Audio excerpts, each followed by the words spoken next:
I remember a number of times Gemmell was referring to the word arabesque, and I've talked to you a little bit about that, but it was not a clear term the way he used it. Sometimes it looked like he was talking about a silhouette or the silhouette. And other times I know he was talking about it the way you're going to hear about it used tonight. And in the third case, I have to tell you, it's probably my own invention based on having gone per Mr. Gemmell's, encouragement to the dictionary and looked up the word arabesque. And much to my surprise, I'll get into that in a second. Anyway, welcome back, everybody. I want to thank you again for your donations, for your comments, for your subscribing, sharing, all the rest, liking. Much appreciated. It's a little bit of a cold night tonight. I'm doing some hot chocolate here. Sorry, Evan, hot chocolate with a little coffee in it. So here's B Maynard's question. He says, we need a deep dive into the concept of the arabesque. And remember, this is following right on the heels of the critique of Sean's charcoal drawing. And thank you for your comments about that, by the way. I appreciate it.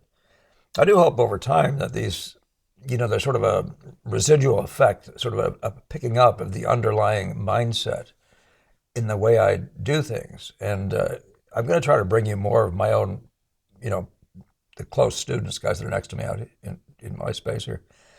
And because I'm finding that's, because they're working my way on some level, I can clarify that.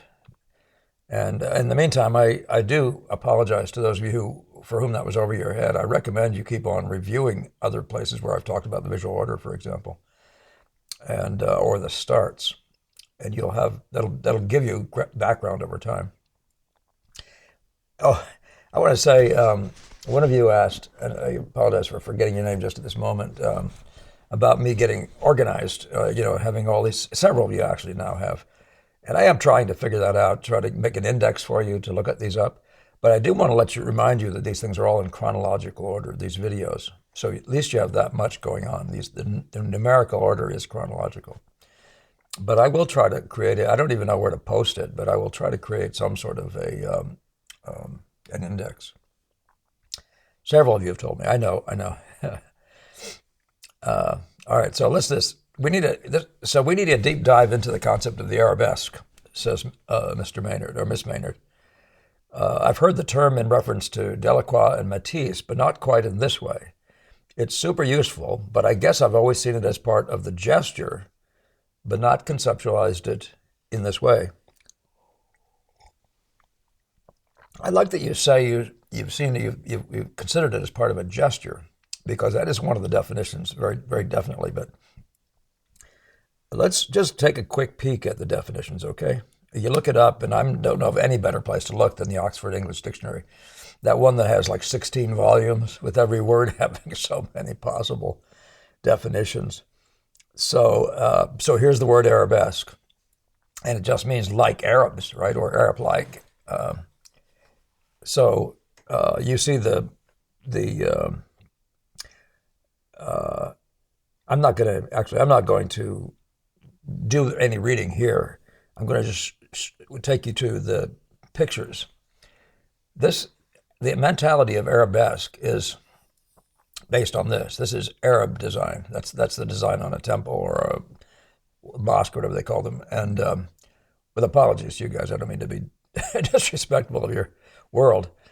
But you'll see that in the background, for example, of this illuminated page, here it is. It's being used here.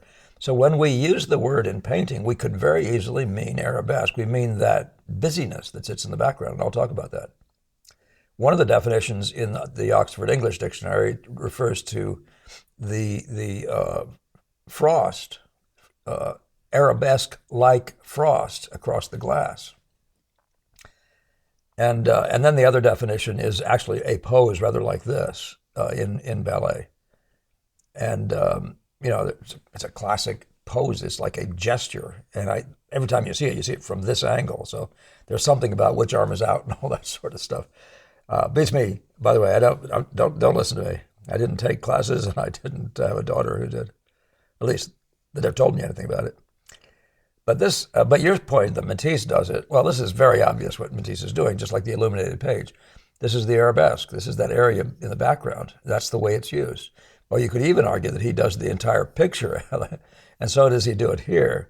So the figure's there, but all around this figure is a thing we call arabesque. So that's Arab-like patterning that sits in the picture. And Gamel might use that. I should have pulled up one of his. I have a suspicion I would have found one very easily that showed a similar kind of an orientation. But I did not pick this up from Gamel when he was talking. I did not. I picked up two things. One's possibly silhouette, and the other one is more like the way I use it, a figure. So what's the definition? The third definition, it's very funny, my memory of this, it was the 13th definition. So I apologize to all you guys who have been looking for the 13th when there's only 3 altogether. But nevertheless, you see it here. The figure described by the leading lines of the composition in a drawing or painting. Now, that meant a ton to me then.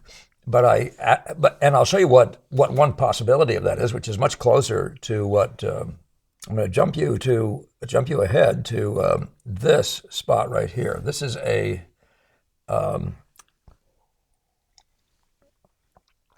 John White Alexander, and you could refer to this. This is the figure created by the leading lines. Well, it's a spiraling figure, right?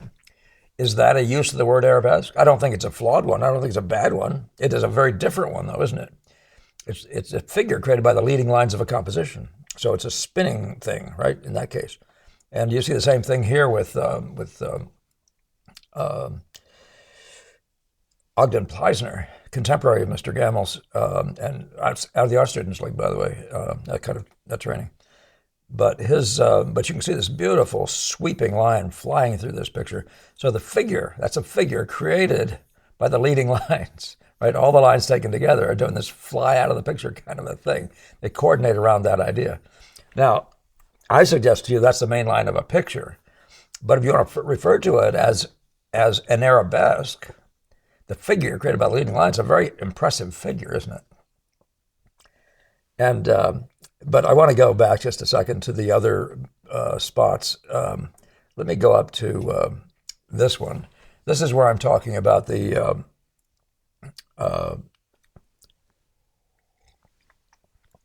busy background, and that's one very definite definition of the arabesque. It's this field of just pattern. It's sort of a just patterny field with a figure in the foreground of it. Not unusual for lots of people. Degas is doing something really similar with the crowd down here and all the rest of this stuff all behind this figure here. You could refer to that as arabesque if you wanted to in that frosted glass sort of a way.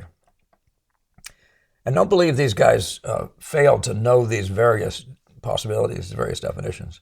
This is another one, the Benson in the foreground, that I think of fits in that sort of model, sort of the generally hectic background with the figure before it. But this one here is really rather a perfect one to explain it, at least in the world of the decorative. So here, these palm fronds or whatever they are, all through the entire back of this picture. That's perfect. It's a perfect use of this word, arabesque. And so this figure has an arabesque background, right? Okay. So you've seen that. You've seen the figure created by the leading lines of a composition. And if Maynard wants to, or I should say B, wants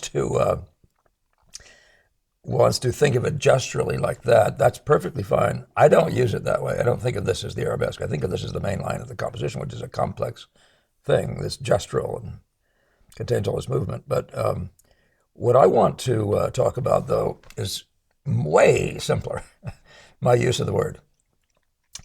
To me, the word, and this is a start demonstration that I did back at the Guild way back when, I have no idea when. And in this demo, I can show you places. Now, the leading lines of this, I mean, where that word comes up. So the leading lines of this composition create this figure, right? In one sense, that's the figure, right? So we could say that's the arabesque. And that's fine. I mean, again, I'm looking for that to be an interesting abstraction. But what I want you to consider is that these things are everywhere. You're not limited to the composition the way I do it, right? And this is important because the way I do it, and this is why I don't want you to be using the wrong use of the word, the wrong definition of the word for what we're talking about. But if you see a spot like this over here, and a spot like this over here, and a thing down here, and you notice maybe they have something in common, but you want to look at them, there's a triangle right there. That's what I call a figure, okay? But created by leading lines. Well, to whatever extent they're leading. I have them in here, so they must be in some sense leading. I'm using them to lead, right? So you could say it was this to this to, what could we use? Well, we could just talk about, I don't know that I want to use anything with that. Let's see. I say we go just with this to this to this. That's a figure all by itself. It's a triangle again. Now, the use of the word, the ovoid idea, that's a figure. It's just a loose term that means the figure. So it can be made by anything. So that figure, I think of that in every instance as an arabesque. For example, if this orange goes to this orange and goes to this orange, there's an orientation around this. There's a triangle made by that stuff. I call that a figure, right? Now, it doesn't mean it's the figure driving the composition, and it doesn't mean it's even elegant. It's just a way of seeing a relationship between three color notes. These colors here, one here, these reds. I'm just taking the red movement through here. You see that there's a figure created by these reds. And for you not to be aware of that is not so good, shall we say. So all I'm saying is I use this thing as every spot in relation to every other spot creates a figure of some kind. It can be just three spots. I don't consider, by the way, typically to have two spots to make a figure. This to this, I don't think of that as a figure. It has to get to a third corner. And so this thing right here, you can think of this as a figure created by the points, right? And by the way, this gets us back into the whole discussion about point angle with Sargent. So point angle just implies 2 points. When you get to the third point, I'm suggesting you have what I call an arabesque. You have a figure that's created by the 3 points. And I'm just trying to assure you that that's a really useful concept when you're painting in the impressionist mindset, which is about effects, and the effect-based mindset. So spots, and the word spotting, they're all placed in a way that creates a figure. You should be able to see if you're seeing the group of the reds, or the group of the whites, or even the group of the darks, if such is happening, or even the group of the near verticals. If you're seeing groups like this, you might see the figure created by these groups. If you're with me on that, okay? So it happens in so many ways. Just points, exits form, like just exit to any other spot. These things form shapes. It doesn't matter. Anything that makes a point, that makes a location, becomes a point on a figure. So if you like, I would just encourage you to use a different word. You could say constellations. I don't mind. I use that term frequently with this sort of thing. But I'm going to tell you, this is me. It's not something I've been taught. It's something I learned to do. And I found the word arabesque to be useful because of the way it says leading lines. I'm not talking about leading lines. I'm talking about leading points. But then I'm going to say they don't even have to be leading as you work with this. So it's very dramatically important to have the leading effects well placed in relation to each other, to conform into this and to create this figure. This figure then has a general width and a general length and a general tilt, right?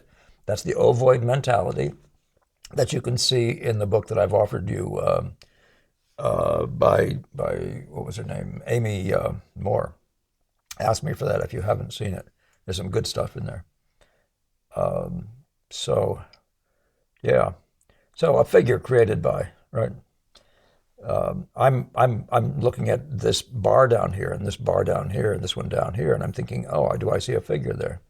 It doesn't matter what it is. You can see a figure with this line included, just going up to here, coming down, whatever. But I don't go looking for odd ones as much as I look for ones that amuse me. So if I'm looking at this length here and I want to understand it in relation to something, I will try to, like for example, it has two ends on it. I might want to see the two ends, like this end and this end, or this and this, while I'm looking at this, and thereby I have a figure.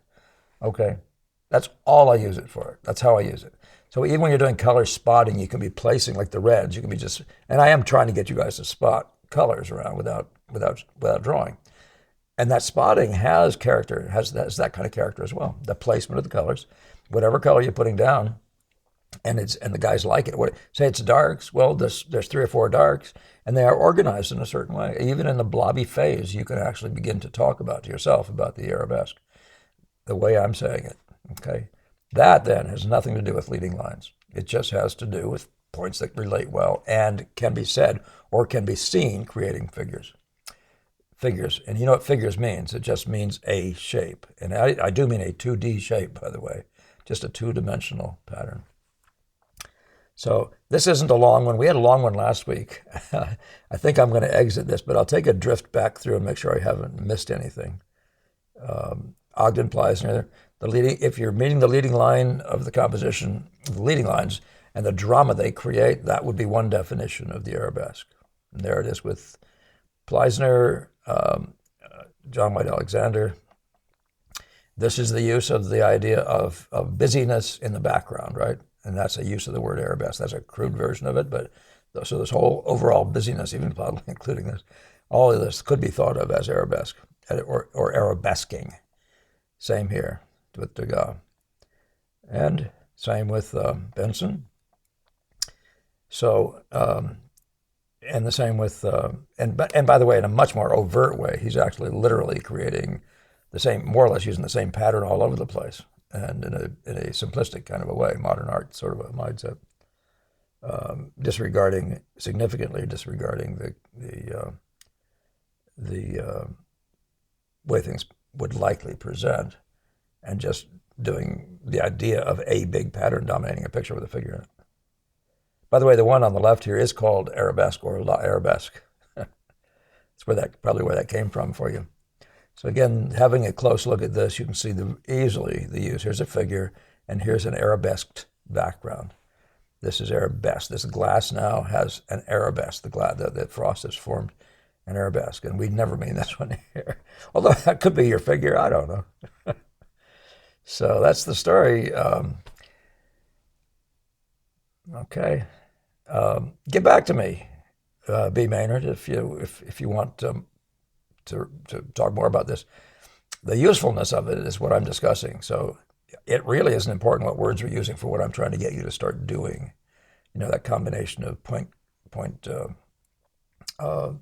points creating figures and making sure you observe the gesture and proportion of any figure that's created.